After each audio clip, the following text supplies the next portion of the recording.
Hatur nuhun. Makasih Eleni. Assalamualaikum warahmatullahi wabarakatuh.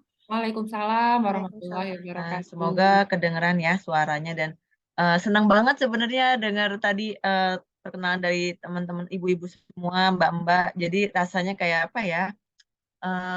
Ya meskipun ini akhir dari sesi Ramadan, tapi senang ada teman-teman yang bisa dapat insight dari perempuan-perempuan penghulu surga gitu dan em, harapannya sama-sama belajar gitu karena pasti yang memberikan juga maksudnya saya misalnya memberikan cerita ini tuh bukan berarti lebih baik dari teman-teman yang ada di sini tapi justru artinya gini senang jadi ada teman yang sama-sama gitu ya mendapat insight dan pengen sama-sama seperti para penghulu surga ini yang memang kayaknya kalau dipikir-pikir ya aduh berat banget gitu tapi kan kalau dibagi bebannya bersama-sama tuh rasanya lebih jadi semangat gitu ya jadi kayak oh ada teman-teman juga nih yang sama-sama pengen berubah jadi lebih baik gitu dengan gempuran ya tadi informasi-informasi tentang perempuan ideal tuh yang seperti apa gitu ya terus kemudian ya maksudnya perempuan wanita yang worth it di era modern ini seperti apa yang banyak likes-nya yang banyak followersnya tapi ternyata Allah tuh nggak gitu kriterianya gitu dan memang sudah jelas Allah menceritakan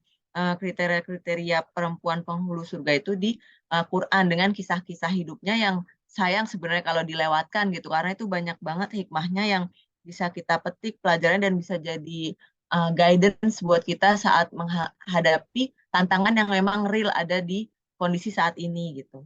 Memang pasti dari kita nggak akan merasakan persis ya seperti mereka nggak akan ada yang jadi istrinya Rasul lagi gitu ya.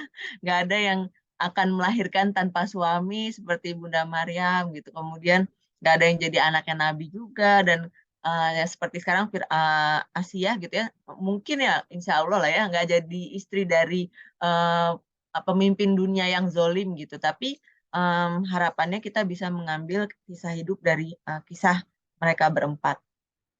Nah, aku share screen ya coba.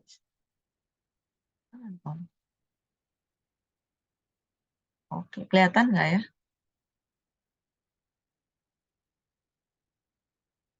Kelihatan Kelihatan. Kak? Sudah kelihatan.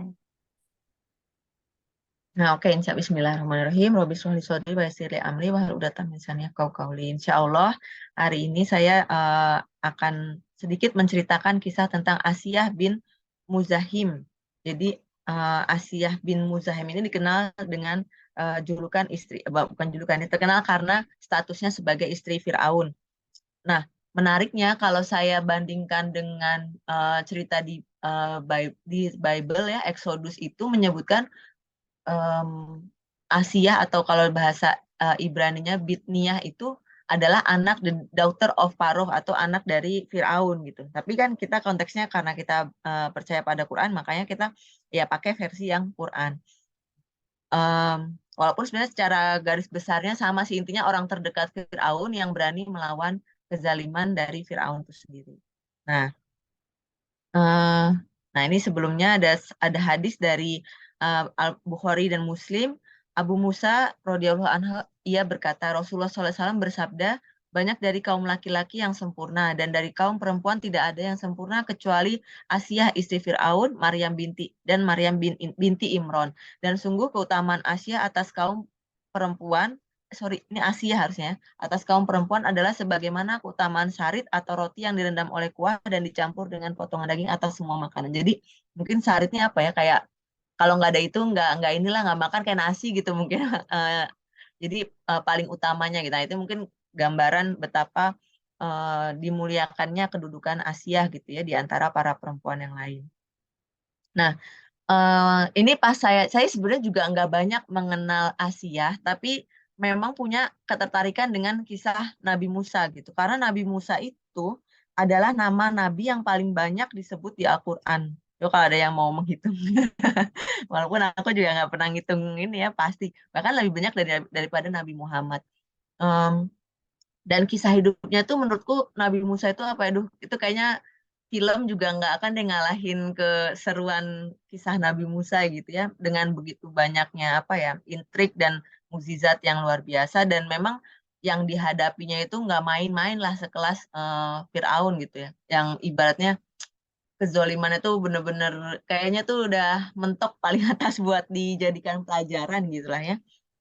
Nah, ada beberapa versi gitu tentang pernikahan Asia. Makanya sebelum itu. Jadi ketika dapat ini ya mulai googling juga sebenarnya cari belajar dan dengerin apa ceramah gitu ya tentang lebih detailnya tentang Asia. Makanya memang pas belajar lagi ternyata banyak juga perbedaan versi yang itu kayaknya agak mungkin harus lebih banyak lagi nanti aku belajar gitu ya. Tapi sejauh ini ada beberapa part yang bisa coba aku rangkum dan coba apa ya aku share gitu apa yang aku dapatkan hikmahnya atau kira-kira perjalanan hidupnya yang lebih logis dan lebih ya masuk akal tuh seperti apa gitu. Tentu dengan berdasarkan tadi kita berpegang pada Al-Quran. Jadi ketika ada sumber lain yang itu bukan Quran dan itu bertentangan, berarti sudah semestinya kita sebagai Muslim lebih meyakini apa yang Allah katakan melalui Quran gitu. Nah, karena menarik Nabi Musa itu kan nabi apa ya? Nabi terkenal nya Yahudi ya sebetulnya. Jadi bangsa Yahudi itu juga sangat sangat sangat apa? Bukan sangat ngefans ya karena Taurat itu turun kepada Nabi Musa yang itu menjadi kitab suci kaum Yahudi ya kayaknya sampai saat ini. Jadi Moses tuh banyak lah filmnya, kemudian sejarahnya tuh lebih detailnya sebetulnya memang banyak diceritakan oleh em, bangsa Yahudi gitu kalau aku lihat. Tapi di Al-Quran pun juga ada, makanya ini menarik lah. Nah ini ceritanya balik lagi ya ke gimana pernikahan seorang Asia binti siapa tadi? Sorry, Muzahim dengan Firaun. Jadi Asia itu terkenal ada yang menyebutkan dia memang dari kalangan bangsawan. Jadi orang tuanya itu bapaknya juga merupakan seorang raja dan pernikahannya dengan Firaun itu memang sudah dijodohkan gitu ya, sudah apa ya antara raja dan raja gitu. Tapi ada juga yang menarik gitu. Kalau yang di versi kedua, Firaun itu pasca ditinggal oleh istrinya yang saya juga belum tahu siapa gitu. Kemudian dan kenapa itu kemudian tertariklah dengan seorang perempuan cantik yaitu ternyata Asia gitu. Nah, Asia ini lahir dari keluarga yang beriman. Jadi memang sudah beriman, sudah percaya pada ketauhidan dan karena kan Musa itu bukan nabi pertama ya, tentunya ada risalah-risalah sebelumnya dan memang kedekatan masa antara Nabi Musa dengan yang paling dekat itu adalah dengan Yakub alaihissalam. Yakub uh, nah Yakub sendiri kan makanya setelah punya anak ada salah satu ya jadi salah satu keturunan Yakub itulah yang disebut Bani Israel dan Musa itu ya dekat lah kayaknya beda empat empat bin gitu ya. Jadi bin bin nah atas itu ada Yakub. Nah Asia itu termasuk orang-orang atau yang orang-orang yang masih memeluk lah ajaran yang tauhid tadi gitu, ajaran yang menyembah Allah saja, yang meyakini bahwa Allah semesta alam itulah yang paling berhak mengatur manusia gitu di tengah kejahiliahan yang ada pada saat itu. Nah, kemudian ceritanya ketika Firaun tertarik, Firaun mau meminang gitu, tapi kemudian Asia mana nggak mau lah gitu ya, mana mungkin aku mau dengan walaupun dia penguasa penuh tahta gitu ya, tapi dia itu orang yang zolim gitu, orang yang tidak melaksanakan syariat dari Allah gitu, dari Tuhan Rob semesta alam gitu. Makanya dia menolak dan Firaun sangat murka sehingga katanya orang tuanya di disiksa gitu, orang tuanya Asia ini dan akhirnya Asia mau dengan syarat tiga hal. Yang pertama bebaskan kedua orang tuanya, kemudian jamin hidup kedua orang tuanya tenang gitu ya sampai akhir hayat, dan yang ketiga bangunkan dia rumah yang baik gitu, bagus dan perabotan yang indah gitulah. Akhirnya disetujui, singkat kata disetujui oleh Firaun dan akhirnya menikah. Nah, aku nggak kayaknya kalau dari nanti lihat runtutan ceritanya agak lebih lebih yakin ke yang cerita kedua yang yakin bahwa lebih yakin bahwa sebenarnya Asia itu memang sudah beriman jauh sebelum nanti Musa membawakan risalah gitu. Musa mendapat Taurat itu sebenarnya Asia sudah yakin sudah apa ya bahasanya kalau itu sudah lurus gitu ya, lurus orang yang memegang ajaran tauhid yang lurus. Nah, ini salah satu background kondisi apa ya? Kalau aku senang belajar background apa ya, lihat background tuh jadi kayak oh ternyata situasi pada saat itu begini, sehingga kalau aku di situ kayaknya aku begini. Nah, itu kan ada relate-nya gitu jadinya ya. Nah, pada saat itu, eee, ini kalau nggak salah zamannya, Firaun Ramses II atau tahun 1290-an before century. Jadi apa tuh, sebelum Masehi, lama banget ya. Jadi sekitar 1300 atau 1290 tahun sebelum Masehi, itu, ya ketika Ramses II ini berkuasa atau kita, ya, kenanya Firaun. Jadi Firaun tuh sebenarnya kayak jabatan gitu kata. Jadi, Paroh itu kayak jabatan pemimpin tertinggi, Mesir pada saat itu. Nah, itu namanya bisa macam-macam gitu. Jadi ada, apa, Seti, terus ada siapa lagi. Nah, salah satu yang paling terkenal ya bengis dan kegilaannya itu adalah ya ini si Ramses II ini gitu. Nah,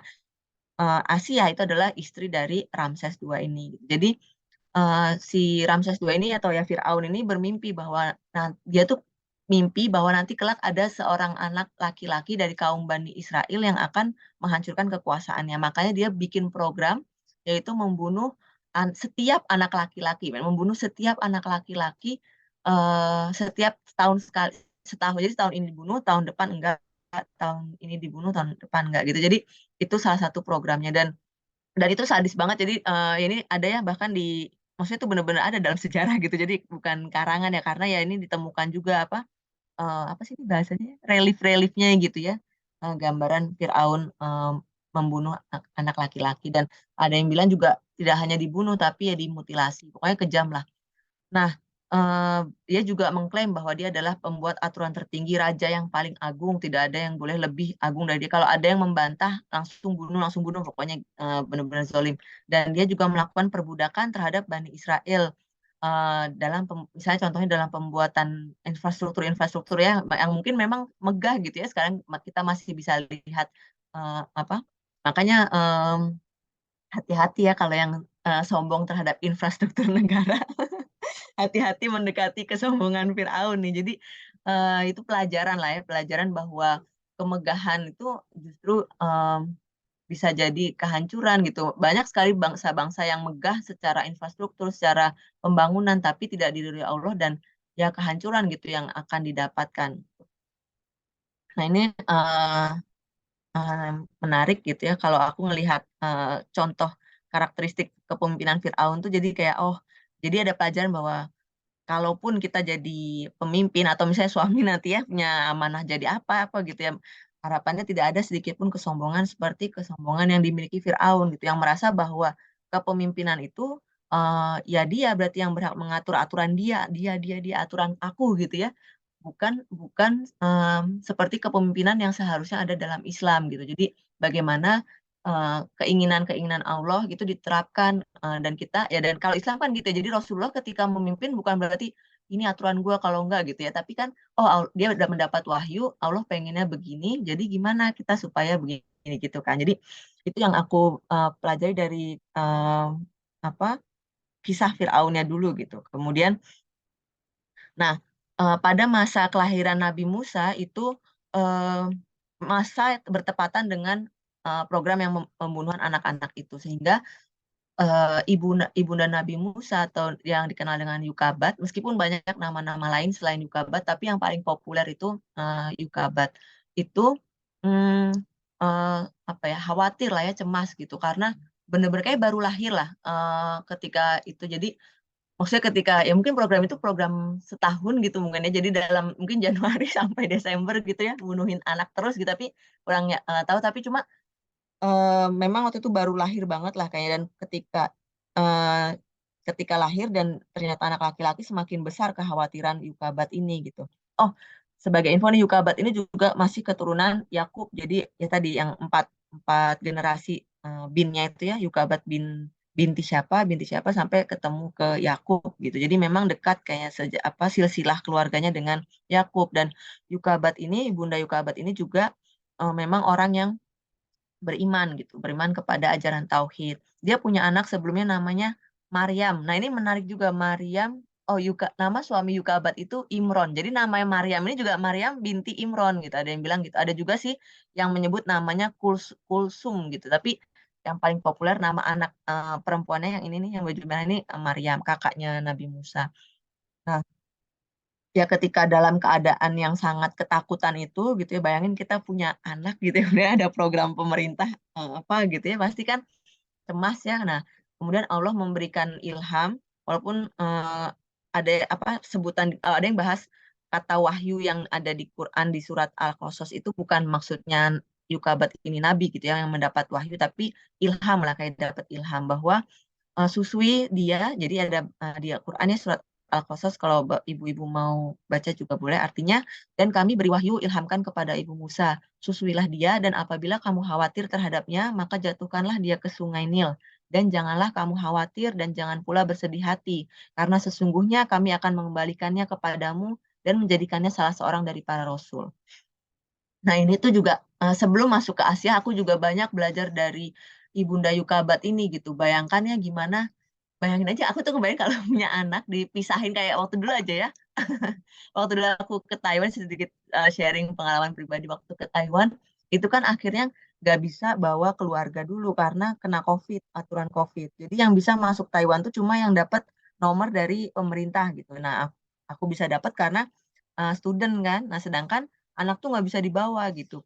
Meskipun itu ibu yang berangkat, kalau dulu kalau ada yang berangkat bisa bawa keluarganya langsung. Nah, ya ketika itu nggak bisa bawa dan nggak bisa apa ya? Maksudnya kalau aku eh, down atau apa, bukan down. Kalau aku bahasanya ganti ke tahun depan itu nggak bisa, beasiswanya hilang. Terus potensi blacklist tempat institusi ada gitu. Jadi wah ya udahlah Bismillah berangkat, dan pisah sama anak itu bener-bener, aduh itu pengalaman yang tidak ingin lagi aku rasakan. Rasanya tuh aduh ya Allah gitu. Nggak karu-karuan lah gitu ya, kayaknya aduh sedih. Emang bener sih sedih, sedih hati lah pokoknya, dan khawatir gitu. Nah, apalagi Bunda Yukabat gitu ya. Ini tuh ibaratnya kalau aku ada neneknya, ada suamiku di Indonesia ya, ini tuh disuruh arungin ke sungai gitu. Bayangin disuruh arungin ke sungai itu kan, ya ya Allah, mana ada yang tahu ada buaya, ada apa, ada arus ya kan, tenggelam dan lain itu kan cuma ditaruh di atas sampan apa kayak peti kayu gitu ya, yang dari yang maksudnya sangat mudah lah terombang-ambing gitu. Jadi kayak bagaimana keteguhan Ibunda Yukabat ini meyakini janji Allah itu pasti akan apa akan terjadi gitu ya, segimanapun susahnya kondisinya gitu. Dan memang ada juga sih sesi lain yang sorry, ada tulisan lain yang juga menjelaskan bagaimana ketakwaan seorang Yukabat ini sehingga dia dikaruniai dua orang anak nabi ya, Nabi Musa dan nanti adiknya itu Harun. Dan ini juga jadi apa sejarah yang tentang program itu jadi logis karena ternyata Harun itu lahir setahun setelahnya, makanya bukan di program program pembunuhan Nabi Musa itu gitu, apa program pembunuhan anak laki-laki gitu. Itu ceritanya. Nah, kemudian ketika mengarungkan ini, Ibunda Yukabat ini minta minta Maryam, anaknya yang pertama itu untuk menyusuri sungai gitu, menyusuri sungai terus melihat apa keadaan si keranjangnya ini gitu ya. Dan itu dilakukan oleh Maryam secara diam-diam karena coba bayangin kalau lagi kondisi ada banyak prajurit atau apa ya, ya tentara gitu ya yang lagi cari-cari anak, kemudian ada satu anak yang ngapain gitu ini ya gitu, dan pasti kan dicurigai, makanya dia ya diceritakan harus sangat berhati-hati lah. Nah, Maryam ini akhirnya melihat bahwa keranjang Nabi Musa ini masuk ke dalam perairan dekat istana gitu ya. Dan di situ ternyata ada Asia yang sedang di sungai lah bermain bersama dayang-dayangnya gitu. Nah, kemudian Asia melihat ada keranjang ini dan kemudian dia tertarik ya dan melihat, wah ternyata pas dibuka bayi, dan ya ilham Allah juga dia langsung jatuh hati kepada bayi tersebut gitu ya. Yang itu sebenarnya kalau aku melihat pasti dia tahu bahwa itu Bani Israel karena Bani Israel tuh punya em, ras apa ya, secara kulit itu beda lah dengan bangsa yang memimpin Firaun pada saat itu. Jadi kalau nggak salah Firaun itu dari bangsa Negro gitu ya, dari ras kulit hitam kayak misalnya Cleopatra gitu ya, dan orang-orang Mesir pada saat itu memang terkenal dengan ras kulit hitam gitu. Nah, ini contoh ya, contohnya misalnya kayak Asia juga ya diceritakan juga bukan dari kayaknya sih lebih ke arah bangsa berkulit hitam gitu. Tapi kemudian kan lihat bayi Musa itu lebih kayak kalau Bani Israel kayak orang-orang Yahudi sekarang apa ya, kayak kulit putih ya, bangsa Arya gitulah. Kayak orang ya mirip-mirip gitu. Jadi sebenarnya kelihatan bahwa ini bangsa apa, Bani Israel secara ras ya, bukan secara apa agama. Secara rasnya Bani Israel. Nah kemudian hmm, di situ ada Maryam. Nah, Maryam diceritakan, oh udah sampai nih aman gitu ya ke tangan seorang apa, aman lah intinya, nggak jatuh di tengah sungai gitu. Nah, kemudian Asia ini mendatangi Firaun dan menyatakan ketertarikannya, ya ini ada di dalam surat Al-Quran, dan berkatalah istri Firaun, ia adalah penyejuk mata hati bagiku dan bagimu. Janganlah kamu membunuhnya, mudah-mudahan ia bermanfaat untuk kita atau kita ambil ia menjadi anak. Sedang mereka tidak menyadari. Jadi maksud tidak menyadari itu nggak menyadari bahwa itu yang nanti akan menjadi eh, Nabi Musa ya, Nabi yang justru akan menghancurkan Firaun. Dan diceritakan pada saat digendong oleh Firaun itu katanya janggutnya Firaun tuh ditarik gitu, ditarik sampai sakit banget, dan Firaun jadi wah pokoknya udah nggak usah lah gitu kayaknya. Sempat bilang juga bahwa itu mah kamu, ibarat kamu aja yang mau, aku nggak mau lah. Intinya perdebatan lah. Tapi kemudian Asia mencoba berargumen lagi, dia menggenggam apa ya, meminta Nabi Musa milih antara roti atau bara api gitu. Kemudian Nabi Musa pilih bara api, pegang tangan, pegang dan memasukkan ke mulut, sehingga intinya kepanasan lah gitu. Tapi maksud poin di situ adalah Asia pengen bilang mana mungkin anak kecil seperti ini gitu ya, yang polos kayak gini, yang nggak tahu apa-apa kayak gini, nanti bisa menghancurkan kamu gitulah ya, mungkin secara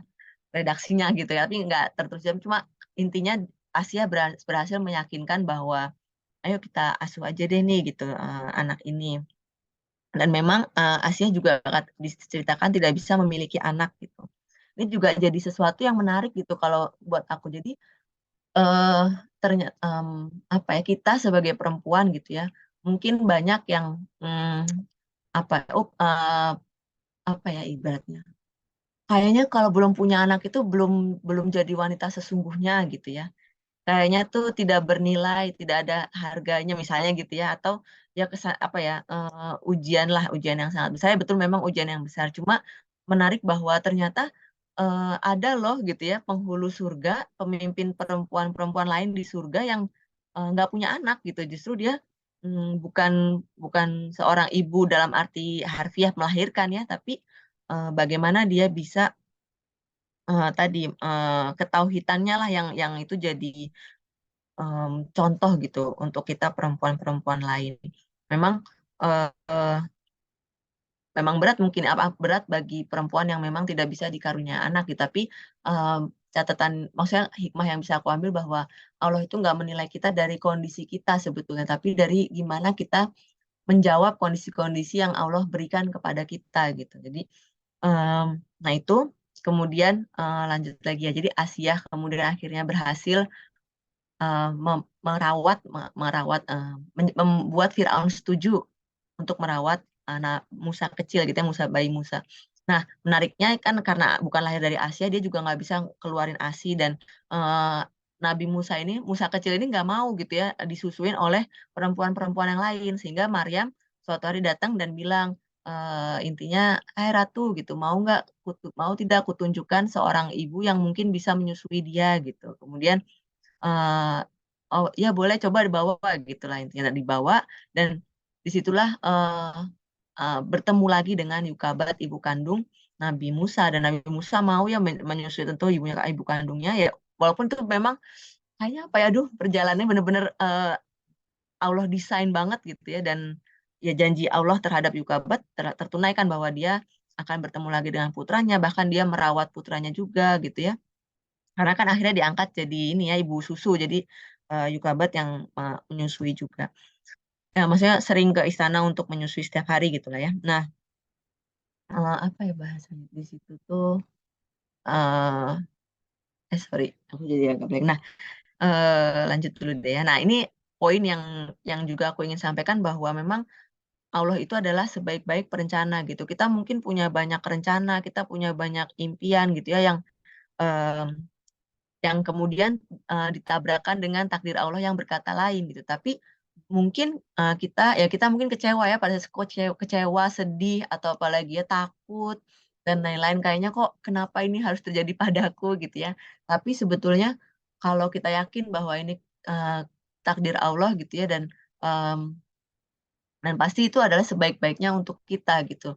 Pasti rancangan Allah, jalur hidup yang Allah rancang untuk kita itu yang terbaik untuk kita. Sama seperti ya tadi kisah bagaimana Musa itu eh, apa ketika Ibunda Yukabat yakin gitu ya, nah itu bisa sampai pada ya tadi Musa selamat dan terus sampai menjadi Rasul yang akhirnya bisa membebaskan banyak kaum, terutama kaum Bani Israel ya di Mesir pada saat itu.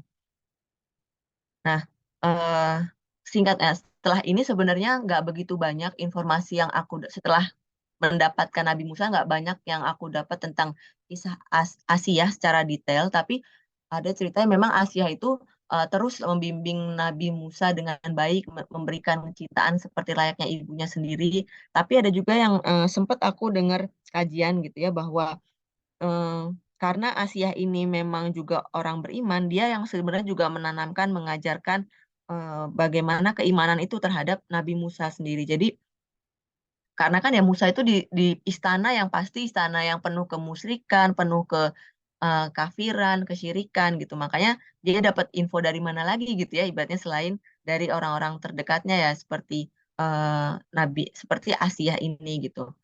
Jadi sampai eh, akhirnya diceritakan Musa eh, sebelum jadi nabi ya, Musa itu di membunuh kan kalau nggak salah, nggak sengaja ngebunuh orang Mesir gitu ya.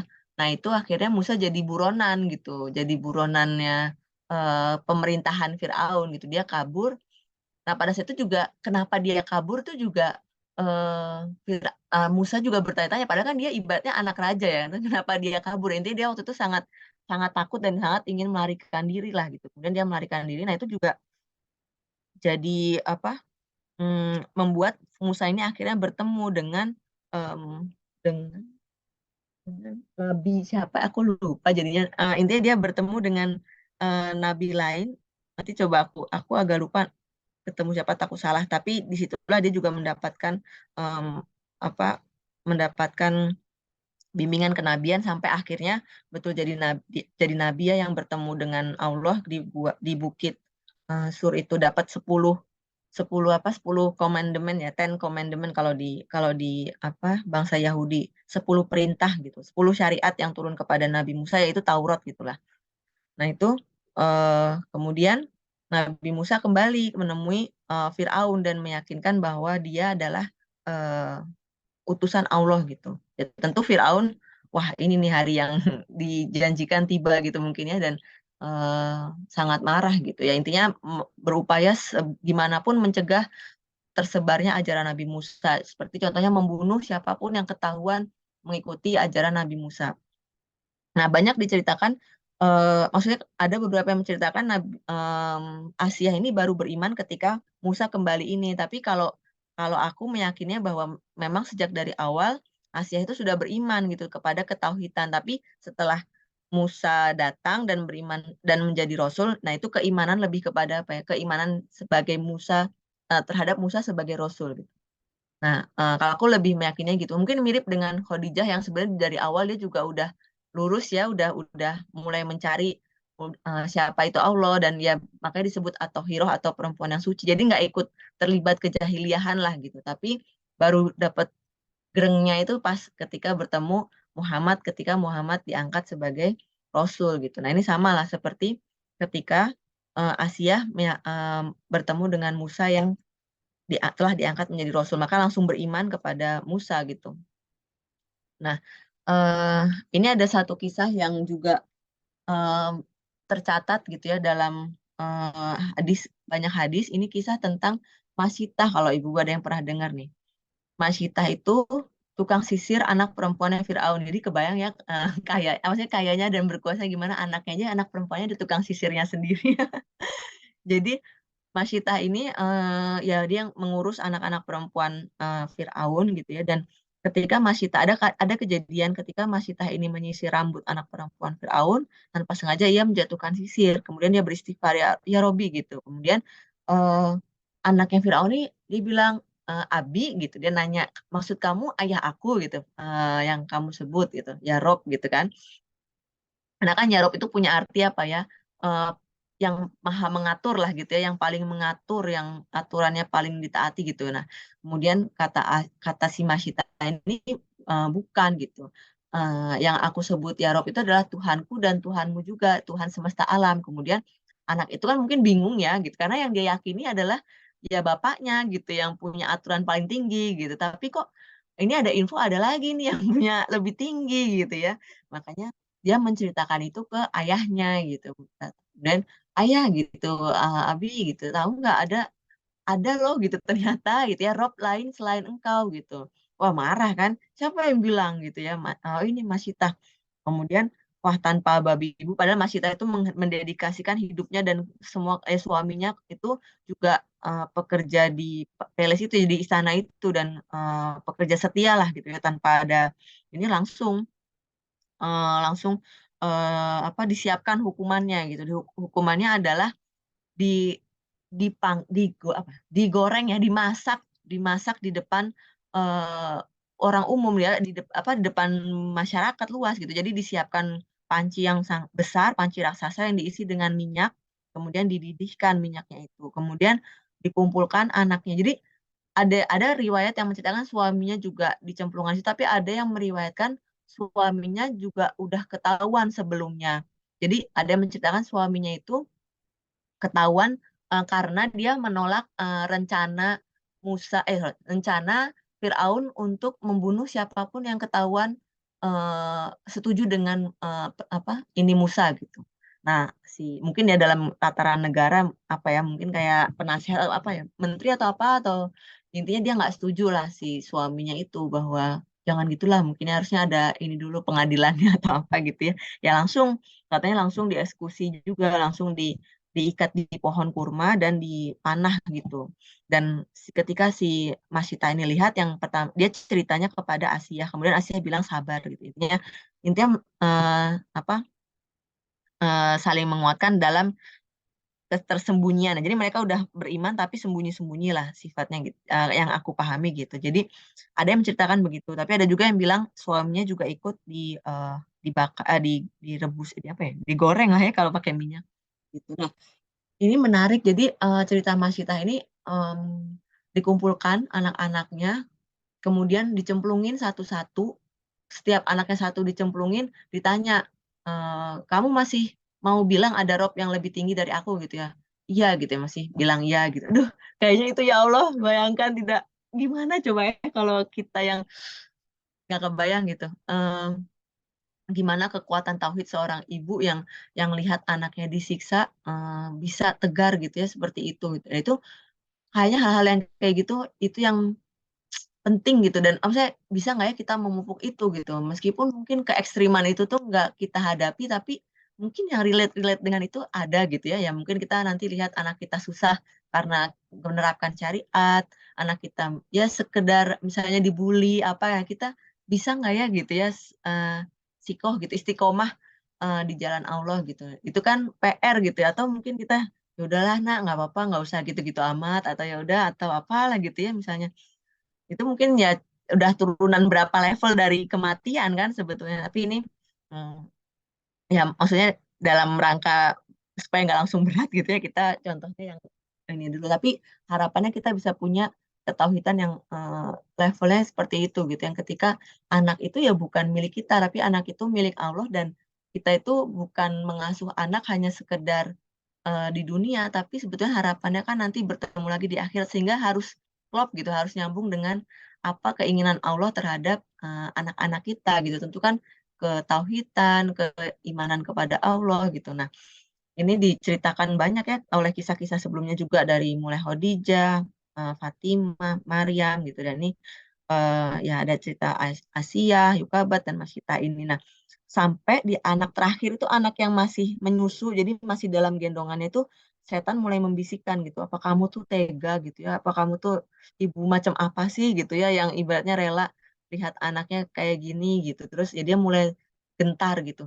Nah, ketika dia mulai gentar tuh, Allah memberikan mukjizat, anaknya yang baru bayi belum bisa ngomong itu tiba-tiba bersuara di depan banyak orang gitu. Ya ini sampai diriwayatkan ya, sabarlah wahai ibuku, sesungguhnya kita dalam pihak yang benar. Wahai ibu, masukkanlah, karena sesungguhnya siksa dunia lebih ringan daripada siksa akhirat. Gitu. Jadi kayak oh my God gitu ya.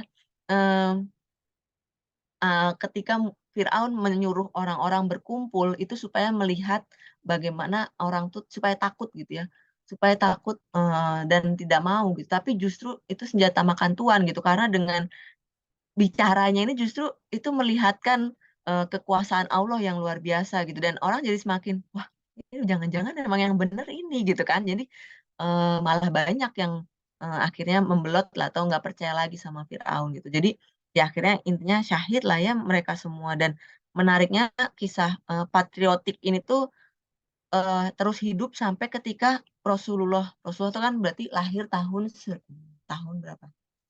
600-an ya, berarti ya udah 1900 tahun berikutnya gitu. Eh, itu Rasulullah Isra Mi'raj, dan ketika Isra Mi'raj itu Rasulullah kan berkunjungnya ke surga, dan ketika di surga nyium bau yang wangi banget, kemudian nanya ke Jibril, ya Jibril ini wangi apa gitu. Kemudian kata Jibril ini wanginya Masyitoh dan anak-anaknya gitu. Jadi, ya Allah gitu, kayak luar biasa ya, sampai sampai seperti itu gitu. Apa kisahnya Masyitoh ini abadi gitu. Nah, setelah Mas Yitoh ini klaim gitu ya di depan banyak orang, dan apa ya revealing apa mengungkapkan keyakinannya gitu, akhirnya eh, Asia juga menyatakan keislamannya di depan Firaun gitu. Memang nggak tahu ya, mungkin itu em, maksudnya apakah trigger Masito atau memang memang sudah saatnya dia merasa ini memang dia harus bilang gitu ya. Intinya adalah dia bilang pada Firaun bahwa dia juga meyakini ajaran Nabi Musa, dan dia tidak meyakini bahwa ya intinya menolak lah ya kemusyrikan Firaun. Firaun marah, murka, meskipun meskipun memang sepanjang hidupnya dikenal Asia itu istri yang sangat dicintai Firaun. Nah, menurutku ada yang menarik di sini. Jadi kenapa Firaun bisa sangat cinta pada Asia? Berarti sebetulnya Asia sebagai istri itu juga berdakwah kepada suaminya dengan cara yang jamil, dengan cara yang indah gitu, dengan cara yang baik, jamil gitu ya. Apa? Bukan tipikal yang ya nasihatinnya gimana gitu ya, yang sosok ayah sih nggak tahu itu tuh dari Ustadz ya, misalnya gitu ya.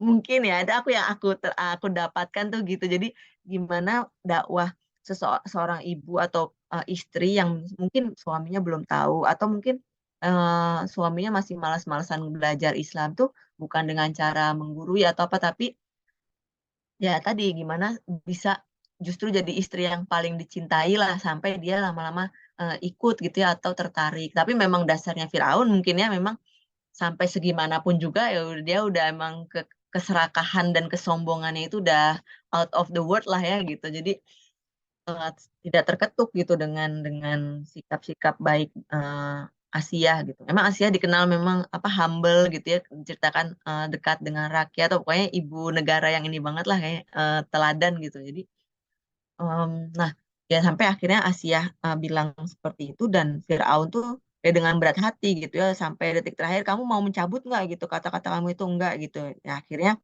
uh, memerintahkan orang-orang untuk menyiksa menyiksa istrinya sendiri di padang padang apa gurun pasir itu. Ya sampai ada yang bilang sampai badan apa bajunya beberapa terbuka gitu ya, disiksa gitu di tengah panas, diikat terus disiksa gitu terus, eh sampai apa ya, ya terik banget gitu ya, dan eh, ketika itu Asia benar-benar em, sudah di apa ya, diambang, mungkin udah sakaratul maut juga gitu ya, dan Asia berdoa yang itu diabadikan oleh Allah di surat At-Tahrim ayat 11. Eh, dan ya ini, ya Tuhanku, bangunkanlah untukku sebuah rumah di sisimu dalam surga Firdaus, dan selamatkanlah aku dari Fir'aun dan perbuatannya, dan selamatkanlah aku dari kaum yang zolim. Nah, ketika ini diceritakan Jibril itu turun untuk menampakkan dirinya di depan Asia, dan menampakkan surga yang istana yang dibangun Allah di surga. Jadi Asia itu tersenyum gitu, tersenyum dan bahkan sedikit tertawa, dan itu dilihat Fir'aun, dan Fir'aun bilang, wah udah gila nih kayak perempuan gitu. Akhirnya disuruh em, apa ya, melemparkan kayak batu besar gitu ya untuk membunuh ya Asia. Tapi katanya ya diceritakan bahwa Allah telah mencabut nyawa Asia sebelum batu itu mengenai Asia gitu. Jadi gitu rasanya tuh eh, apa benar-benar kematian kematian yang mungkin bagi orang yang melihat itu tragis gitu, tapi bagi orang-orang yang beriman itu adalah kematian-kematian yang ya ya diharapkan gitu ya, diimpikan gitu, karena insya Allah perjalanan dia setelah itu tuh udah lancar jaya gitu kayaknya ya, sedangkan ya udah jalur bypass lah kayaknya ya, di surga di alam kubur udah dapat nikmat kubur di jembatan Siratul Mustaqim udah ini kayaknya udah kilatan cahaya lah gitu ya. Jadi bagi orang yang tidak beriman ya itu mungkin tragis dan menakutkan, tapi bagi kita orang-orang yang beriman, kematian-kematian yang dalam keadaan berpegang teguh pada ketauhidan tuh, aduh rasanya eh, pasti sesuatu yang mahal dan pasti susah sih mencapai itu. Aku yakin nggak mudah gitu ya.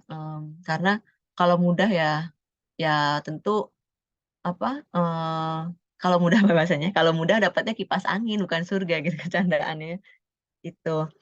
Nah, itu sih sebenarnya cerita singkat. Aku mohon maaf juga nggak dapet lebih detailnya lagi. Cuma itu yang aku tahu. Tapi ada juga cerita beberapa detail yang aku sempat dengar bahwa memang setelah Nabi Musa pulang dan menjadi Rasul dan udah terbuka battle yang serius gitu ya, yang kan sebelumnya Musa masih bimbang juga, galau ya, dia siapa, aku siapa gitu mungkin ya, atau ya aku percaya ini tapi kenapa lingkungan gini-gini lah. Tapi ketika udah jadi Rasul kan udah mantap gitu lah ya. Dan kemudian ketika itu ada yang menceritakan bahwa Asia itu supplier info lah, supplier info kepada Musa gitu tentang berapa kekuatan Firaun, kemudian tentang ya prajuritnya seperti apa, taktik Firaun apa dan lain-lain, sehingga itu melemahkan kondisi Firaun dan menguatkan pasukan Musa gitu. Walaupun ini nggak familiar lah ya apa kisah ini, tapi aku meyakini juga itu possible lah gitu, possible terjadi dan logis gitu. Kayak ceritanya yang tadi ada yang bilang juga, aku baca bahwa suaminya Masitah itu adalah yang membuat keranjang buat Musa bayi gitu. Jadi kayak oh relate ya, masih artinya kalau relate tuh lebih masuk akal sih menurutku. Jadi bagaimana orang-orang beriman ini saling berkumpul, saling menguatkan, eh, saling apa ya terlibat gitu dalam suatu program yang mereka yakin ini adalah program menuju kebaikan gitu, menuju pada eh, keridhaan Allah Subhanahu wa taala gitu. Nah, makanya memang jarang, aku nggak terlalu percaya, bukan nggak terlalu percaya, tapi yakin bahwa setiap orang baik pada masanya itu akan berkumpul atau dikumpulkan atau dipertemukan gitu ya, berkumpul bersatu dengan orang-orang baik lainnya, dan mereka akan saling menguatkan dalam hal-hal yang mereka yakini gitu. Dan begitu juga orang-orang yang jahat ya, mereka akan pada setiap masa gitu, pada setiap masa akan berkumpul gitu. Jadi jarang lah yang kayak apa ya, kayak sendiri apa ya, kayak em, kalau dalam Islam tuh kayaknya nggak ada gitu cerita yang benar-benar dalam satu masa itu dia sebatang kara memperjuangkan itu, kayaknya jarang gitu, nggak belum pernah dengar malah gitu. Contoh kayak ini nggak apa-apa ya, agak-agak ngalor ngidul, nggak apa-apa ya, Teleni ya, boleh kan.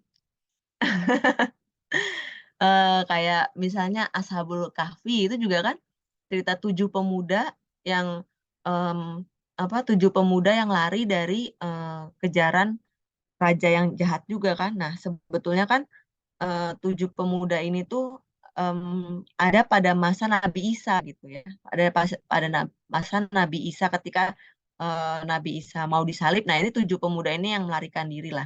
Singkat cerita. Tapi kan kemudian ditidurkan ya sampai 200 tahun berikutnya.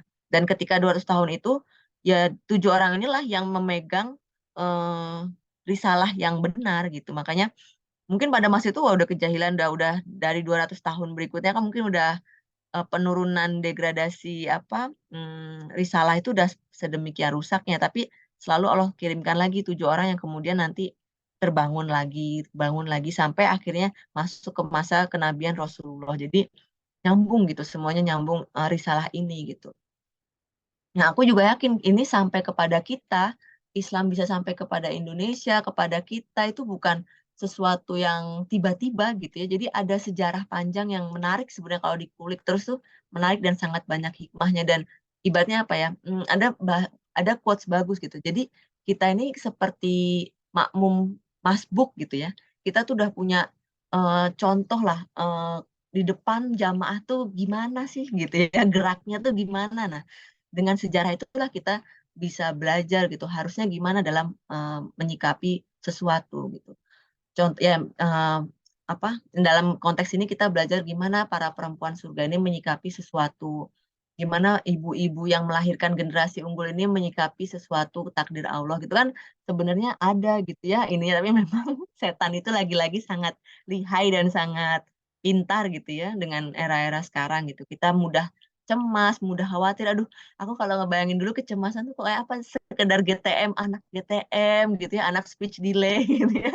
Kayaknya udah yang wah gitu udah yang kita jadi depresi apa bahasanya blue apa sindrom apa tuh yang ibu lupa kan aku pospo apa sih jadi lupa kan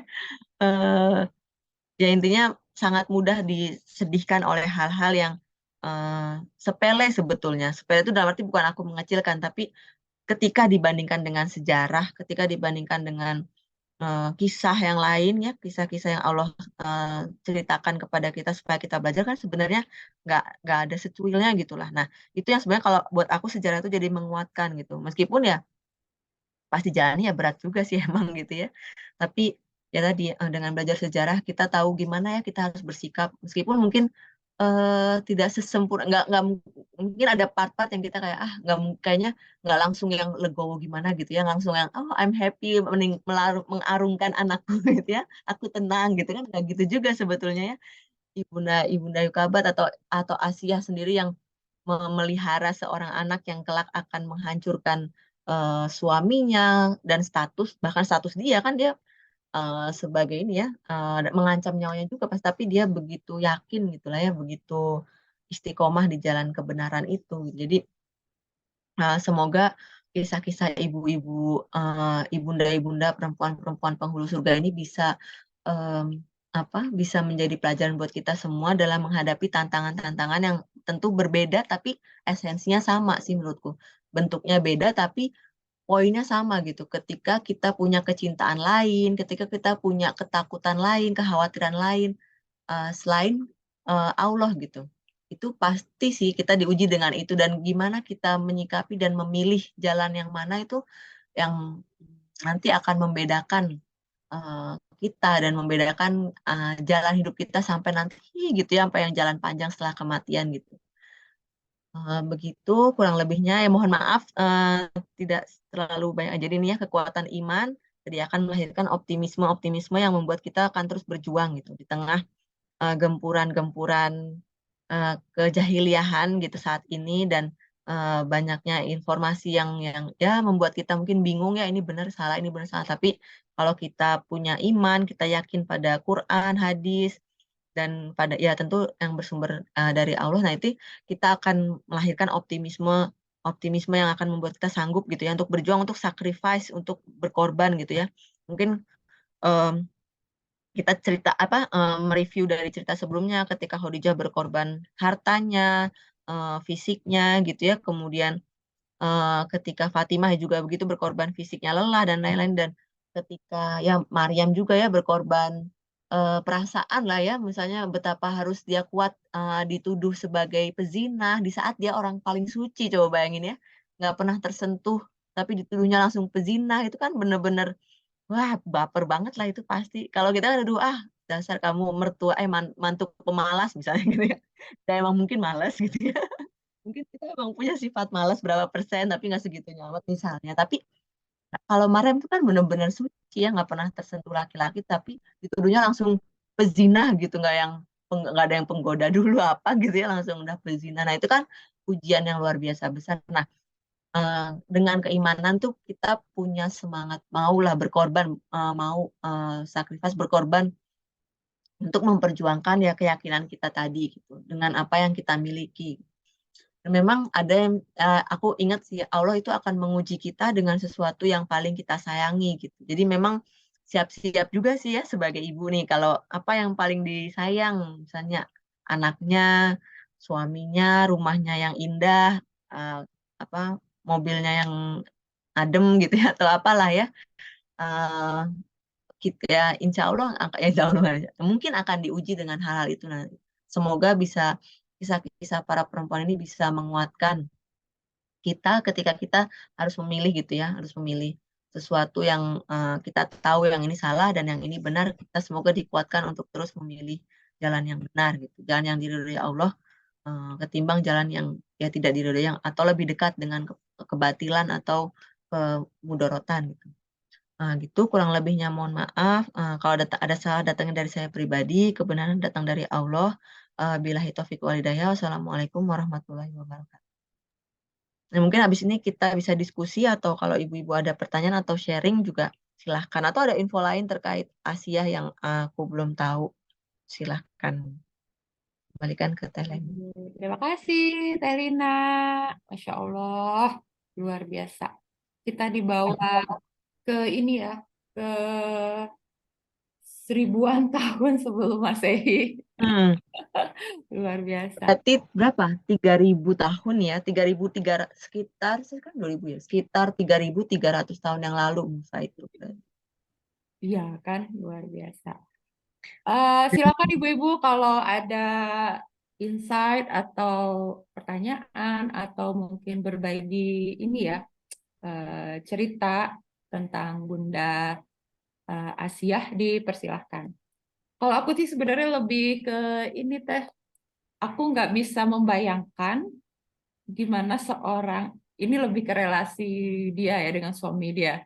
Hmm. Dia seorang istri hidup dengan seorang suami yang potensi Bertolak belakang. KDRT-nya luar biasa sebenarnya kan. Apa? Apanya? Potensi KDRT itu kan luar biasa. Iya. Tapi dia jadi wanita yang dicintai gitu. Nah, Mm-mm. itu sih yang agak sulit dibayangkan gitu ya. Hmm. Kalau ngebayangin Firaun itu kan orang yang keras, Mm-mm. orang yang kayaknya mudah tersinggung kan. Mm-mm. Harga dirinya tuh kalau udah kena tuh udah langsung Iya. gitu ya. Mm-mm. Dan mainnya tuh nggak lagi skup keluarga gitu, skupnya tuh udah negara gitu kan. Mm-mm. Jadi aku ngeliat ini tuh kayaknya eh, laki-laki yang punya potensi KDRT-nya besar gitu. Dan hidup bersama seorang istri Aisyah yang istrinya itu jadi perempuan yang sangat dia cintai. Nah, sementara istrinya ini punya keyakinan yang berbeda gitu dengan Mm-mm. suaminya. Nah, Mm. bagaimana sih Asia ini memposisikan diri dia di hadapan suaminya ini sehingga dia jadi perempuan yang apa ya bisa mendampingi gitu ya Mm. Mm. suaminya nih. Nah itu sih sebenarnya yang gitu ya. Mm. Berarti kan kayak kayak apa ya ya melayani suami gitu itu tetap Mm-mm. dia Tetap. kerjakan gitu kan, Mm-mm. berada di pihak suami dalam tanda kutip ya, di Mm-mm. luar dia bisa menyembunyikan keyakinannya itu tapi tetap menghargai Firaun sebagai suaminya gitu. Nah itu Mm. kan eh, Mm-mm. sulitnya gitu ya hidup di Iya. antara saya harus menjaga keyakinan saya karena saya hidup di lingkungan yang seperti ini, tapi saya juga menjalankan peran saya sebagai istri gitu ya. Jadi memposisikan diri sebagai hamba gitu ya, memposisikan diri sebagai istri Firaun itu kan Mm-mm. eh, bagaimana keseharian dia gitu ya berkecamuk dengan itu. Nah, itu Mm-mm. sih yang saya wow gitu ya, si Bunda Iya, Asia benar. ini gitu. Iya benar teh. Itu juga mungkin ini ya apa? Ya tadi sih aku juga pernah eh jadi sebuah apa ya? eh, Pelajaran ya buat kayak ibu, terutama aku mendengar sih kajian Ustadz intinya sekarang tuh kalau lihat banyak kajian-kajian tuh dipenuhi ibu-ibu gitu. Banyaknya ibu-ibu kan ya kalau bapak-bapak malah mungkin nggak banyak gitu mungkin rasionya gitu jadi memang bisa jadi ibu-ibu itu bilang apa syariat atau ajaran Islam dan mungkin ya di dalam rumah tangganya ayah orang apa suaminya lebih nggak tahu gitu meskipun tidak sejahat Firaun ya tapi gimana istri-istrinya tuh bisa memposisikan diri apalagi kan nggak sejahat Firaun, itu aja yang segitu Firaunnya aja masih Iya, bisa kadang aku gitu juga ya. memikirnya kayak gitu. Jadi kan kadang kita dengan banyak lah ya kadang terjadi gitu ya. Oh, kok Mm-mm. suami aku kayak gini gitu ya dinilai dari Mm-mm. Iya. eh, maksudnya kadang kita merasa gue lebih baik lah gitu ya dari suami gue gitu. Eh, oh ini saya yang ngeheng apa Teh Lina ya? Teh Lina ya kayaknya ya.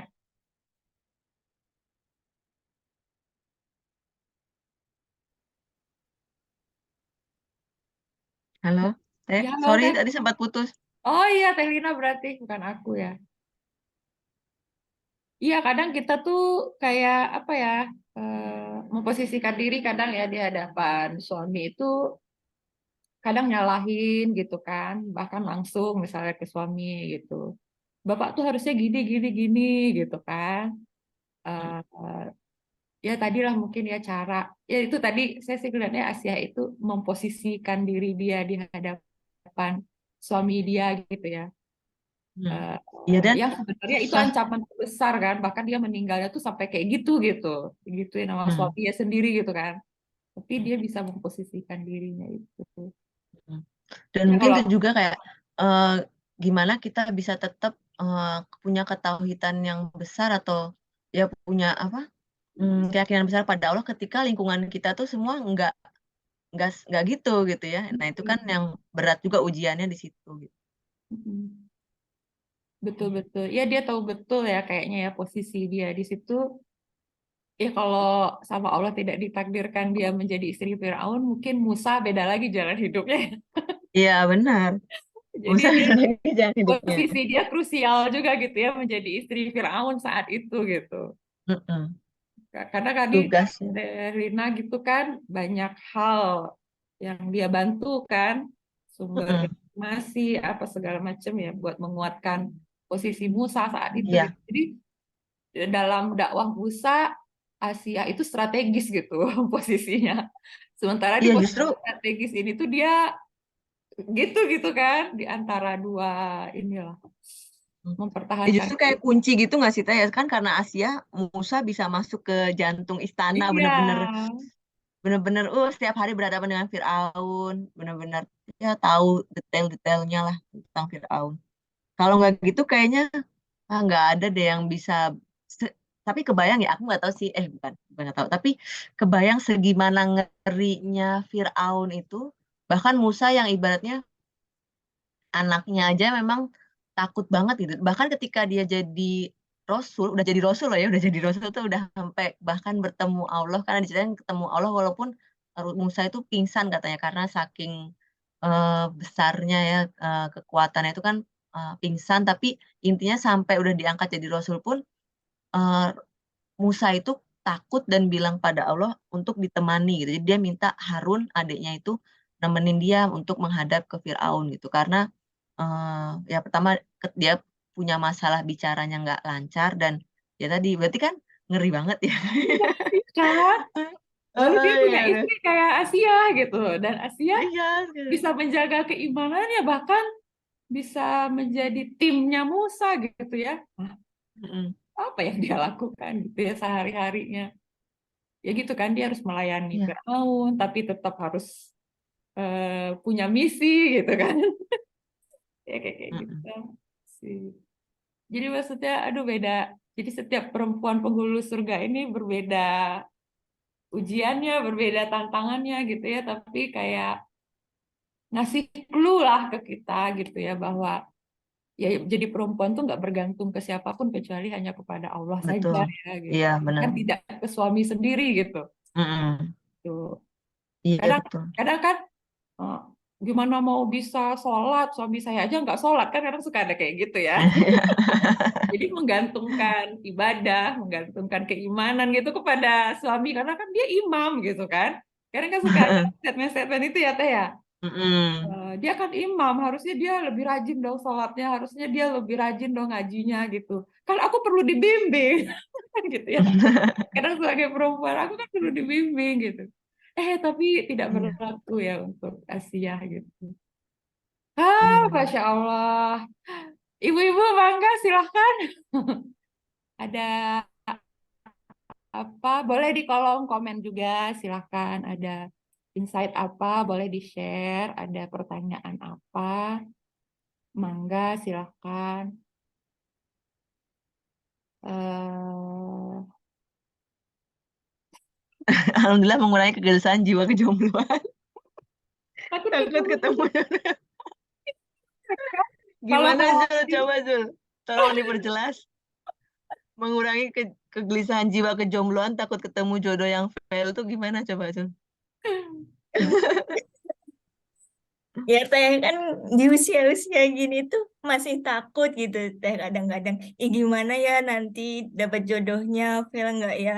Dapat yang suka kasar nggak? Atau yang apa itu namanya keuangannya gimana kan Mm-mm. banyak ketakutan gitu teh.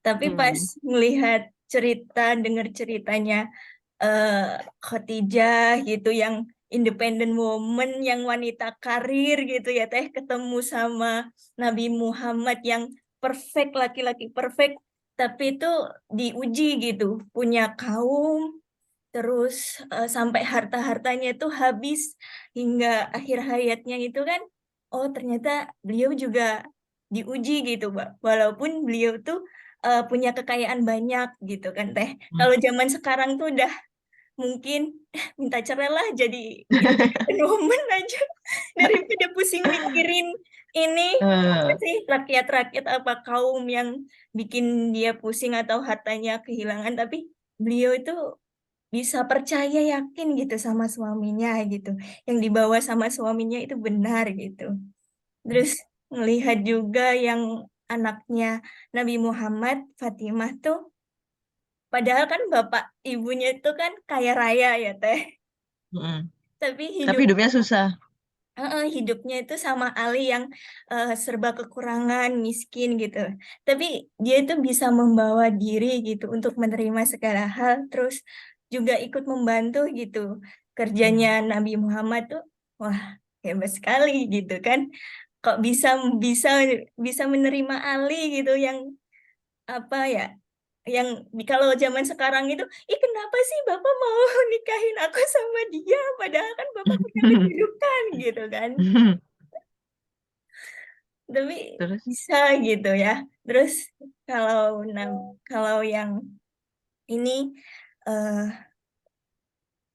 yang sekarang ini yang Aisyah tuh wah tuh perempuan hebat banget dipaksa nikah sama Fir'aun gitu padahal kan Hmm. kalau mungkin zaman sekarang udah lari ya teh mungkin ke luar negeri gitu biar gak dijodohin biar gak dijodohin Atau sama kalau sekarang banyaknya ini kali ya, yang berebut malah pengen jadi istri Fir'aun wis. Karena oh ya ya karena gila harta. ya mungkin ya teh kalau apa itu atau keimanannya itu tuh ditanggalkan gitu ditinggalkan Mm-mm. untuk menerima Fir'aun ah gimana nih dapat pejabat gitu negara gitu kan tapi tetap mau menerima dan wah nanti bisa berjuang gitu di tengah-tengah itu bisa bertahan bersama dengan Firaun yang mungkin tadi kan bisa aja ada tindak kekerasan KDRT atau gimana tapi bisa jadi istri apa itu kesayangan Nabi Firaun itu luar Nabi biasa Fir'aun. Kok sekali. Nabi Fir'aun sih? Oh, Nabi Firaun Saya Fir'aun ya. Mm-mm. Firaun terus bisa mengangkat anak Musa gitu kan itu kan luar biasa sekali jadi ya membuat sedikit tenang gitu ya teh siapapun nanti Mm-mm. jodoh Zulfa gitu ya apapun siapapun ya itu berarti jalannya Zulfa gitu walaupun nanti pas apa itu namanya berkeluarga ada masalah apapun ya itu emang jalannya gitu ya mungkin aja nanti pas di akhirat kan jadi ikut penghulu gitu kan di belakang pelanggan belakang pelanggan penghulu itu gitu sih teh. Mm-mm. Yeay. Mm. Muhammad alhamdulillah jodohnya ya, Ali alhamdulillah gitu ya Zul ya. Iya. Fir'aun Firaun ya alhamdulillah. Ya, ya semoga inilah ya. Ya tapi iya sih, bener sih. Jadi maksudnya mau siapa aja gitu ya. Kan yang penting kebergantungan kita sama Allah tadi ya, Iya. dari ibu-ibu tadi. Insya Allah. Terima kasih Sulfa. Merangkum Makasih Zulfa. semua. Ya Teh. Ini ada nih dari Ibu Ani nih. Maaf keluar masuk Kak, iya sinyalnya ya nggak akan bisa jadi nggak akan bisa di Asia, dipaksa nikah aja bisa. Iya benar.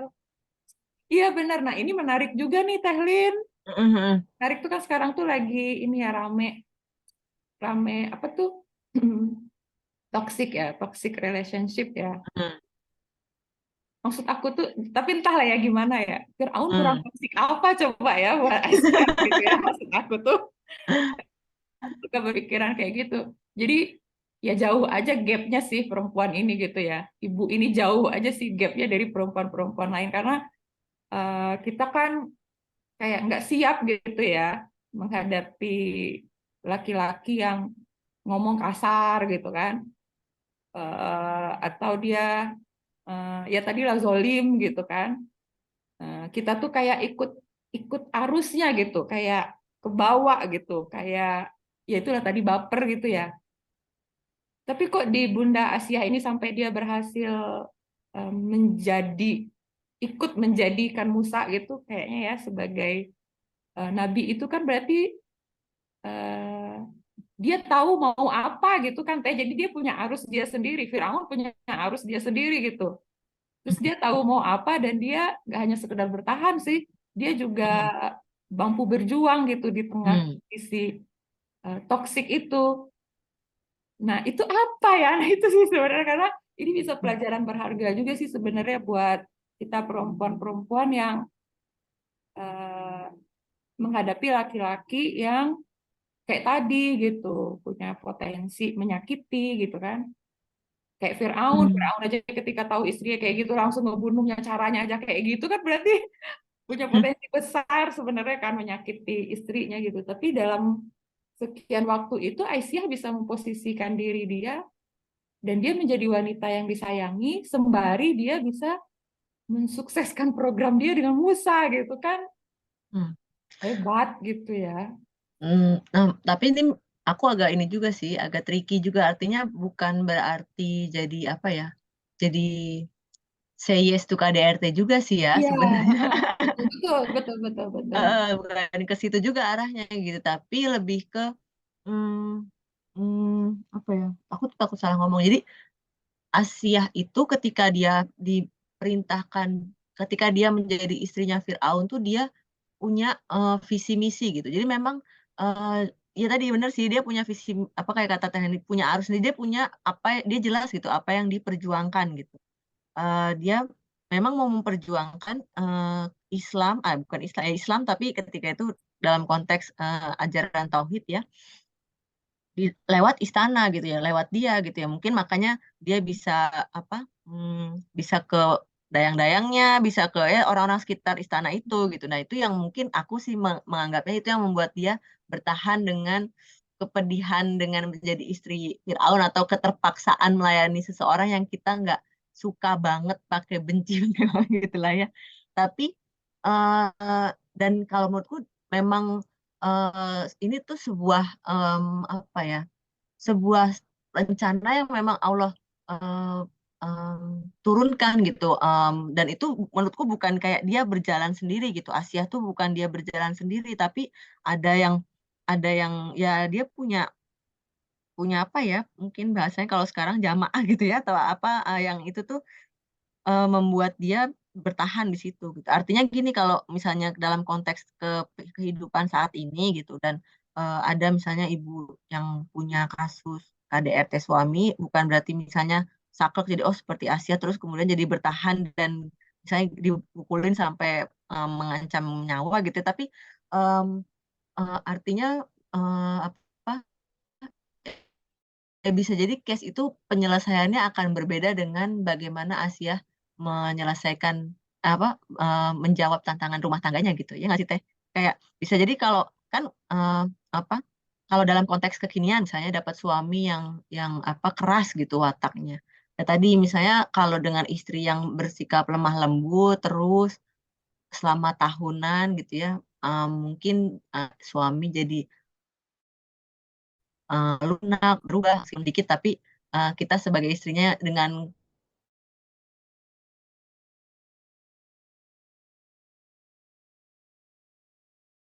um, kepiawaian atau semakin berhasil gitu ya. Tapi mungkin nanti pada ya ini jadi kemana-mana nggak ya takutnya ya artinya pasti ada jawaban yang berbeda dari setiap case gitu sih Teh. Kayaknya kalau melihat problematika yang ditarik kekinian gitu. Artinya bisa jadi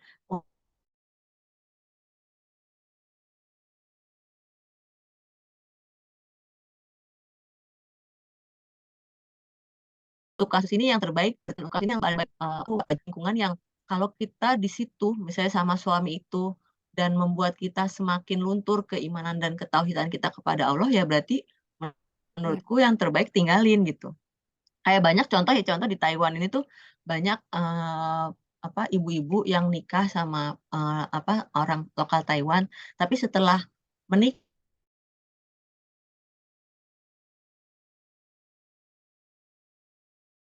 dia balik lagi ke agama gitu. Jadi kayak di rumah sakit babi gitu-gitu misalnya nggak boleh pakai kerudung dan lain-lain. Nah, ya mungkin di situlah ini lebih cocok kayaknya materi ini. Ya, Tapi poinnya ya kalau dia bisa artinya sambil memperjuangkan pernikahannya sambil terus berdakwah gitu ke suaminya dan dirasa sanggup gitu ya ya mungkin tahan. Tapi ketika dia malah makin ya akhirnya kemana-mana ya misalnya anaknya jadi juga membangkang dia nggak bisa mengkondisikan anaknya sesuai syariat Islam ya dan lain-lain gitu ya mungkin ya bisa jadi pilihan terbaiknya berpisah dan itu aku belum sampai tahap se-expert itu juga kayak yang baik seperti apa sih gitu sih Teh.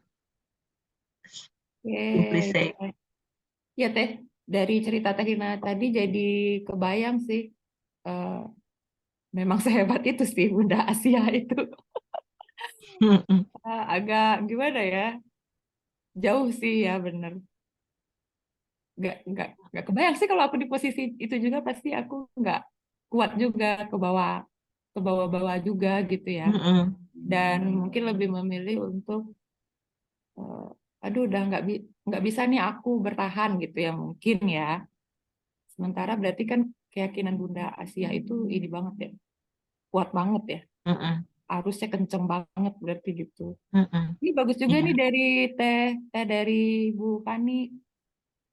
Mental seorang ibu kayaknya Kak, demi anakku Bismillah, Allah backinganku dengan caraku, bimbingan ajaran Allah terus menopang anak dari dalam. Kalau dia keluar dari tangan Firaun, Asia nggak bakal bisa maksimal, iya bener ya, menuntun Iya musuh benar. selamat karena kekuasaan Firaun begitu besarnya itu. Iya, backingan. Iya bener sih. Benar-benar. Iya, iya dia di posisi itu ya, posisi strategis buat Musa gitu, tapi juga ancaman dari Firaun gitu ya. Jadi kayak gimana? Gitu sih, Makanya besar banget kan tanggung jawabnya Asia tuh iya benar-benar. dan nggak bisa digantikan saya benar-benar inilah kayaknya. Iya, Tuh. wah benar-benar luar biasa. Ada juga Teh Rami, Masya Allah sekali kesabaran dari Bunda Asia, kayak nggak bisa banget kalau di posisi gitu. Bisa jadi paling mencintai suami, tapi segitu mencintai penciptanya. Hah, iya, iya benar ya. Keimanannya kuat, tapi kok ya bisa iya, iya benar. Iya benar. Iya betul, Teh, bergantung di balik itu apa yang iya benar-benar. Iya dia punya sesuatu ya yang dia bawa, makanya dia bisa sekuat itu sih. Kayaknya. Kalau zaman sekarang bisa ketolong sama perceraian, tapi zaman dulu minta cerai masih gimana? Bye gitu ya. Tapi Aduh, jadi menarik sih nih mumpung banyak yang jomblo wati nih. Jadi iya, sampai gimana teh? kalau maksudnya gini menarik gini jadi kalau bahasanya ya kalau aku juga dulu ngerasa ketika memilih suami itu pengennya yang bisa sevisi semisi gitu sesuai dengan apa yang aku yakini gitu kan. Nah, makanya maksudnya aku menjadi penting juga ketika masih jomblo nih kita betul-betul memikirkan memikirkan apa sih yang paling dipinginin gitu. Nah, itu yang menurutku jadi apa? Jadi titik mulai menentukan siapa gitu. Bukan menentukan sih ya, karena udah ditentukan tapi jadi apa? Guide. Kalau aku jadi ini sih jadi guideline juga selama itu tidak berbentrokan dengan visi misiku, ya berarti insya Allah, kebayang nggak ya maksudnya? Atau misalnya contohnya gini, ketika kita udah menetapkan visi misi kita nih sebelum kita menikah dan harapannya visi misi itu ya tentu yang besar dan yang sesuai dengan harapan Allah. Nah, ketika kita mencari pasangan, jadi kita nggak terlalu diributkan atau diribetkan dengan hal-hal yang sifatnya itu sekunder tapi nggak sekunder gitu. Kayak misalnya kan kalau sekarang kalau pilih jodoh tuh pilih yang pekerjaannya udah mapan misalnya gitu kan atau yang apa kalau pilih laki-laki tuh ya misalnya yang kayak gitu contohnya. Nah, itu menurut aku sekunder. Nah, selama itu nggak bertentangan artinya eh, nggak apa ya bahasanya selama yang nanti kelak yang deket apa yang dipertemukan itu baik gitu ya atau sesuai dengan visi misi yang kita juga inginkan gitu ya nah itu em, apa bahasanya baik gimana sih bahasanya jadi aku salah saya bisa ini bisa mau ini nggak ya Tahu, iya gitu. kayaknya tahu mau kita apa kali ya.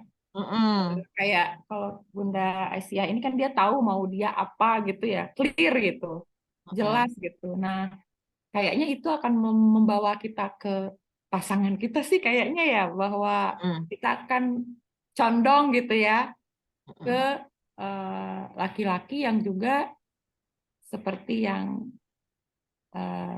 kita inginkan gitu. Karena keinginan itu tadi keinginan kita begitu kuat akan hidup kita gitu, entah apa itu ya gitu ya. Clear gitu, saya mau apa, misi saya apa gitu. Jadi ketika menghadapi beberapa calon yang ngantri itu, kita tahu menyeleksinya dari standar apa gitu Ya ya. benar-benar Kita benar. udah kuat gitu sih. Saya pengen ini gitu. Jadi ketika pun, nah ini sih kayaknya yang perlu, kalau aku sih ngelihat tadi dari Bunda Asyah itu, jadi ketika dia sudah menikah pun, eh, itu tuh tetap kuat gitu, si visi misinya itu tetap kuat gitu. Bahkan dia udah menikah pun, jadi dia kayak nggak ya dia independen keyakinannya gitu gitu ya. Jadi Hmm. nggak ikut nggak ke bawah sama suaminya gitu. Malah mungkin dia kuat semakin kuat gitu ya. Nah karena mungkin dari sebelum menikah juga dia udah punya itu sih kayaknya. Gitu gak sih Teh? Maksudnya Teh?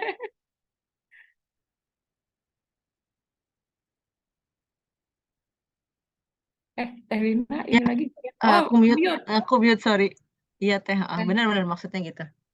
Tapi insya Allah lah ya di sini tuh nggak pada dapet yang kayak Firaun lah insya Iya, Allah. ini kayaknya ekstrim banget ya. Iya, kayak kayak Teteh Iya, sebelumnya Allah tuh ngasih contoh-contohnya ekstrim-ekstrim ya. iya bener. Biar jadi pelajaran. Ekstrim banget contohnya. Iya. Kalau ya bener sih ekstrim banget lah. Kalau turunannya kan lebih tadi ya punya potensi ini lebih keras, lebih apa wataknya, itu masih mungkin ya. Tapi kalau yang Misalnya dia suka naruh handuk di mana aja, misalnya kayak gitu. Nah itu kan, aduh, udahlah gitu ya.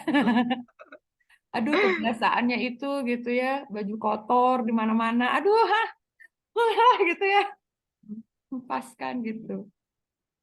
Ya, itu sip-sip. Wah, seru nih jadi ngomongin jodoh yang udah nikah sharing buat yang belum nikah perihal pilih jodoh. Ya ya, jadi bisa kemana-mana ya, Bu ya. Aduh, Masya Allah. Ah, udah jam 8.44. Sepertinya sudah ini ya, sudah lumayan waktunya. Ini juga sudah banyak ibu-ibu yang ngasih insight gitu ya, yang komen. Terus dari Teh Lina tadi juga udah banyak banget. insight-insight hikmah-hikmah gitu ya buat kita hari ini. Tadi juga udah banyak di review lagi gitu ya dari eh, luar biasanya ibu-ibu kita, Ibunda Khadijah, Ibunda Fatimah gitu ya, Ibunda Maryam, sampai sekarang Ibunda Asia punya cerita masing-masing mereka gitu ya, punya perjalanan masing-masing, tapi ternyata ada apa ya, satu benang merah ya kayaknya ya Hmm, tadi iya. yang bisa kita ambil gitu, betapa kuatnya gitu ya ikatan kebergantungan ibu-ibu Hmm, kita ini dengan Tuhannya Allah. gitu, dengan Allah gitu. Jadi ketika mereka menghadapi ujian yang berbeda gitu ya, setiap ibu ini dengan ujian yang berbeda gitu. Ada yang dapat suami soleh, ada yang dapat suami nggak soleh gitu ya, Ada ada yang nggak punya suami.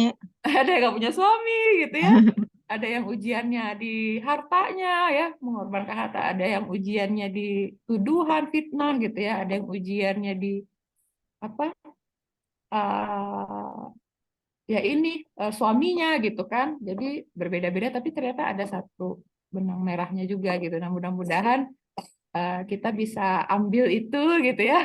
Kita bisa simpan, kita bisa keep gitu, dan mudah-mudahan jadi eh, apa ya? Bisikan batin asik. Jadi ketika kita ada ujian tuh kayak ada bisikan-bisikan bahwa ayo kuatkan ikatan kita dengan Allah misalnya gitu ya. Jadi kayak ada bisikan-bisikan gitu. Gitu deh. Aduh, Masya Allah selesai 4 kelas kita. Ibu-ibu, Yeay. luar biasa. Terima Yeay, terima kasih. Gak kasih. nyangka, ya Allah, akhirnya. Nah, ini tuh masih ini ya ibu-ibu. Jadi silakan yang belum nonton kisah-kisah sebelumnya bisa nonton di YouTube. Kalau dapat insight apa, silahkan share ya di Instagram ibu-ibu. Ini masih ada door prize banyak banget yang belum di share. Jadi nanti silahkan biar ibu-ibu yang lain juga bisa tahu gitu ya, terinspirasi gitu dari kisah ibu-ibu hebat ini gitu. Hmm. Gitu deh, dan kelas terakhir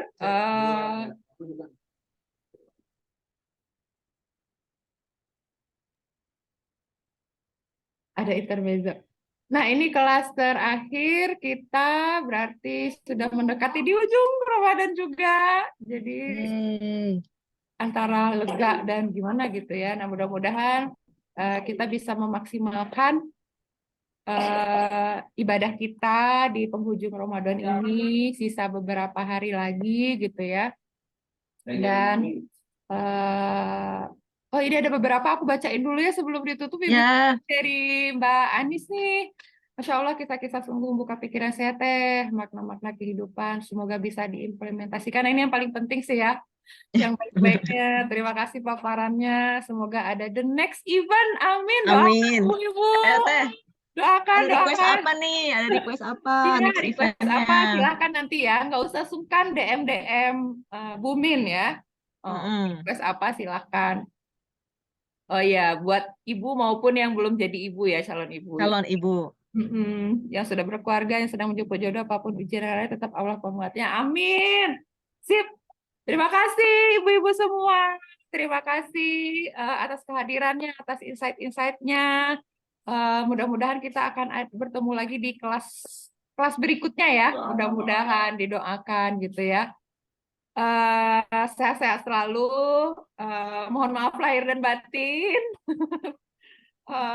Selamat mudik bagi ibu-ibu yang mudik. Sehat-sehat semuanya sekeluarga.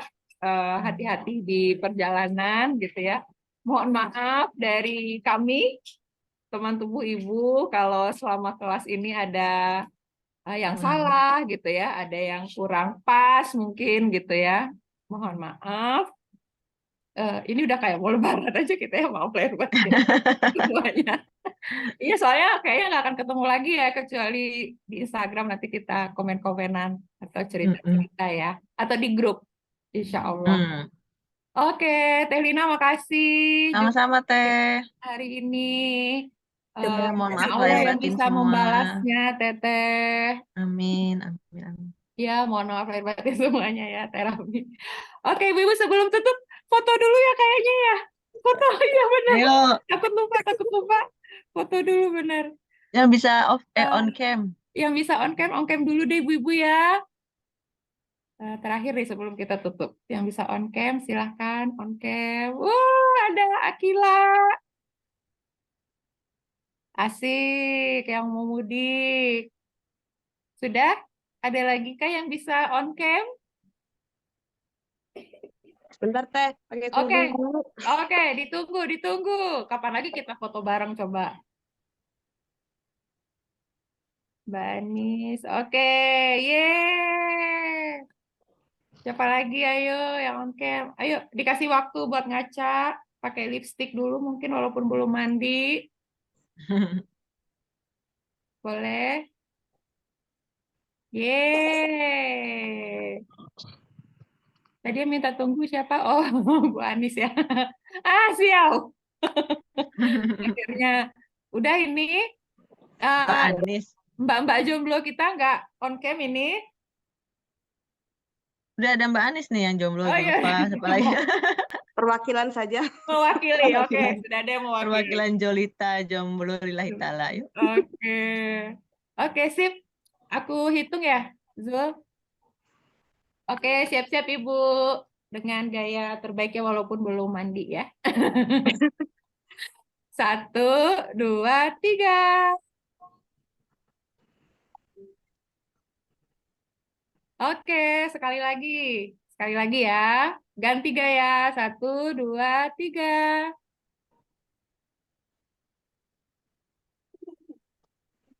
Oke.